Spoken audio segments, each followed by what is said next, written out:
Libre na ang pagpapalibing sa mga namayapang mahihirap na Pilipino matapos maging batas ang Free Funeral Services Act.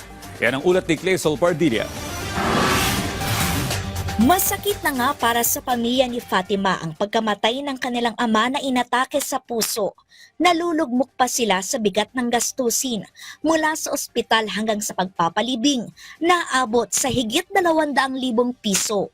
Yung magluksa ka lang yung puso mo, pagod na yung pera mo, pagod na pagod din. Kasi hindi mo alam saan ka kukuha ng pera. Ay, sabi mo meron kang regular work, kahit permanent ka pa, wala yatang makakapag-provide na on the spot, ganun kalaki, no? And ganun kabigat yung problema. Para bang walang lugar para umiyak ka pa. Kasi iintindihin mo yung taong mahalaga sa'yo. Ayon sa isang death plan care provider, maaring pumalo sa higit 600,000 piso ang gasto sa libing depende sa materyales na gamit sa kabaong at klase ng burol. Di pa kasama rito ang pagkain sa lamay, padasal at paghihimlayan ng patay.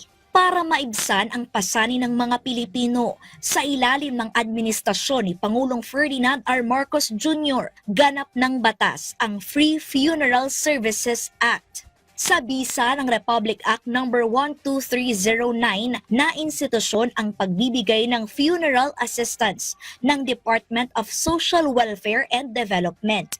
Ibig sabihin, libre na ang pagpapalibing para sa mga pamilya na itinuturing na in crisis situations. Pasok dito ang mga may hirap, nasalanta ng kalamidad at iba pang emergency. Saklaw ng funeral package ang paghahanda ng mga dokumento, pag-iimbalsamo, serbisyo sa libing, transportasyon, cremation, kabaong at urn. Kailangan lamang magpasa ng death certificate at iba pang dokumento. Babayaran ng regional offices ng DSWD ang mga funeral establishment na magbibigay ng libreng serbisyo. Kukunin naman ang pondo mula sa programang Assistance to Individuals in Crisis Situations na inaasahang lalagakan ng mas malaking budget sa susunod na taon. Claysol Pardilla para sa Pambansang TV sa Bagong Pilipinas.